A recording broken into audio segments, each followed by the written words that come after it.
Olá, pessoal. A gente tem recebido nos últimos dias muitos questionamentos a respeito do julgamento que acontecerá em Brasília na próxima segunda-feira.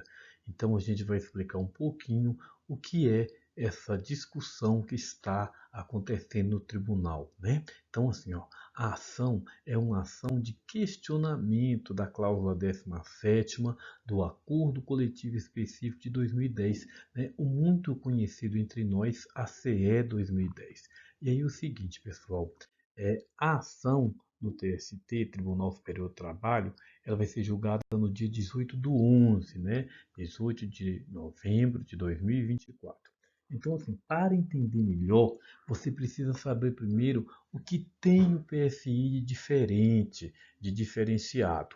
E aí a gente vai entender o que está em jogo nessa ação, né? Então, assim, ó, o ProSaúde integrado da CEMIG, comumente chamado PSI, é o plano em que está mais de 90, pessoal, 90% da categoria de ativos e aposentados. Então, assim, ó, mais de 90% dos beneficiários da CEMIG Saúde estão dentro do PSI.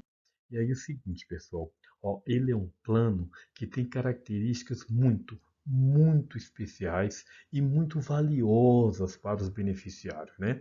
E aí, assim, a gente vai falar um pouco de cada característica dessa para você entender. E aí, o seguinte, ó, ele é um plano mutualista. O que é um plano mutualista? É um plano solidário, pessoal. É um plano seguinte, ó, todas as contribuições de ativos e aposentados vão para o mesmo lugar. E de lá saem para cobrir as despesas de todos. Então, assim, ó, tanto faz os mais jovens quanto os mais idosos, colocam dinheiro dentro da mesma caixinha, no mesmo lugar. E de lá eles tiram na medida da sua necessidade. Aquelas pessoas que precisam de um pouco mais gastam um pouco mais, e aquelas pessoas que precisam um pouco menos gastam um pouco menos, né? O PSI também, pessoal, ele é um plano que possui um pacto intergeracional. O que é um pacto intergeracional? É o seguinte, ó, uma geração subsidia a outra, né? A geração atual, que é mais jovem, que está na força de trabalho ativa, ajuda a subsidiar a geração anterior, aquela que já aposentou, aquela que já contribuiu para o plano. E assim, as gerações vão se revezando ao longo dos anos e permite, né, que as pessoas possam ter acesso a um plano de qualidade, né, pagando recursos, pagando valores acessíveis. Outra característica do PSI, pessoal, é que ele possui uma cobertura de mais de 200 procedimentos para além do rol mínimo da ANS. A ANS estabelece um critério assim, ó, o plano você tem que fornecer no mínimo determinados procedimentos. E aí o PSI tem mais 200, pessoal. 200, mais de 200 procedimentos para além desse rol mínimo da ANS. Outra questão é o seguinte, ó, pessoal, o PSI ele possui reembolso de medicamentos para todos os beneficiários, né? Tanto os beneficiários titulares quanto os dependentes. E o PSI também possui cobertura nacional. Dentro do estado você usa a carteirinha do plano, né, da CEMIG Saúde, e fora do estado usa as reciprocidades, né? Normalmente a CACI, você vai usar uma carteira da CACI fora do estado. Outras questões importantes, pessoal, assim, ó, o PSI ele tem o Eficaz, né? O Eficaz é um fundo que ele cobre fraldas descartáveis, medicamentos de alto custos, parcela de aparelhos auditivos e outros benefícios para aquelas pessoas que possuem rendas menores, aquelas pessoas que recebem subsídios menores. Então tem o Eficaz lá que ele dá essa assistência.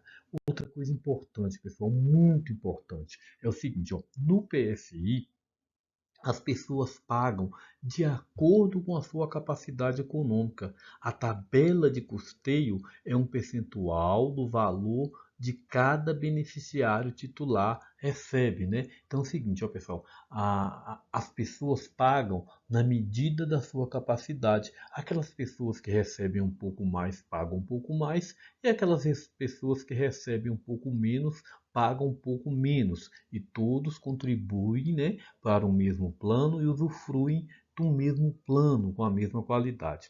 Outra questão importante é o seguinte, ó, todas essas garantias que fazem parte do PSI estão lastreadas em um acordo firmado em 2010. É o chamado Acordo Coletivo Específico, ACE 2010, muito falado, né? Muito valoroso para os eletricitários. Então é o seguinte, ó. E aí, assim, quem é que assina esse acordo? Normalmente um acordo são duas partes que assinam, né? Ou mais partes, mas no caso nosso é o seguinte, ó, nós temos uma parte que representa as patrocinadoras, que são as empresas do grupo CEMIG, e temos a outra parte, que é a representação dos beneficiários, né? E onde é que estão lá os sindicatos e a EA. Né? Então, esse acordo é assinado por essas duas partes. E aí é o seguinte, ó, nesse acordo, pessoal, tem uma cláusula, né? A 17ª. E o que fala a cláusula 17ª? Ela estabelece o seguinte, ó, que ao final de cada ano, se não houver negociação, o acordo se renova no ano seguinte automaticamente. Ele se renova nas mesmas condições que ele estava naquele momento, né? Então o acordo não se altera. Então é isso que fala a cláusula 17ª que está sendo questionada no TST.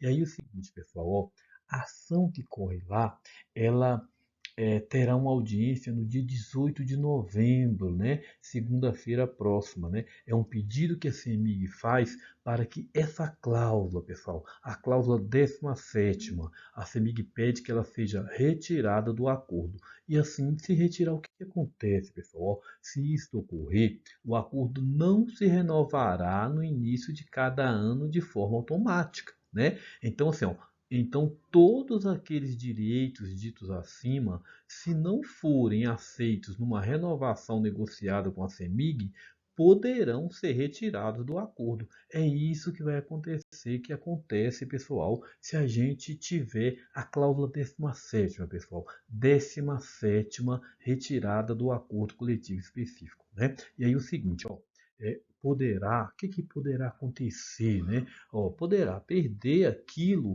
que não está nas regras mínimas da ANS, né? E o que é que tem assim que lá no nosso acordo coletivo específico que regra o PSI que não estão nas regras mínimas da ANS? Por exemplo, ó, reembolso de medicamentos não está nas regras mínimas da ANS, né? Parcela que a CEMIG paga, né, para custear em torno de 50% do custeio daquelas pessoas que estão, né, no PSI, né, daqueles grupos familiares que estão no PSI. Também não está nas regras mínimas da ANS a forma mutualista do plano, né, em que há um plano único para ativos e aposentados. Isso também não está nas regras mínimas da ANS e pode ser perdido. O que mais pode, pessoal? Ó, o direito dos trabalhadores terem o poder de decisão nos órgãos estatutários por meio de seus representantes, né? É aquele direito que garante que a gente tenha conselheiros eleitos, que a gente tenha diretor eleito, né? Então são questões também que poderão ser perdidas caso essa cláusula 17ª venha a ser retirada do acordo. Então, assim, pessoal, ó, o que garante a estrutura básica do PSI? É o acordo coletivo específico de 2010. Né? Então, assim, o que dá toda a estrutura, toda a segurança para o PSI que tem hoje? É o acordo coletivo, pessoal. Acordo coletivo específico de 2010. Né? Então, assim, só para poder dar uma clareada, né, nas pessoas que estão tendo dúvida a que se refere o julgamento de 18/11. O julgamento de 18/11 se refere a um pedido da CEMIG, pessoal, para que se tire a 17ª, pessoal, a 17ª cláusula do Acordo Coletivo Específico de 2010. É isso aí, pessoal. Espero ter ajudado. Um grande abraço e até a próxima.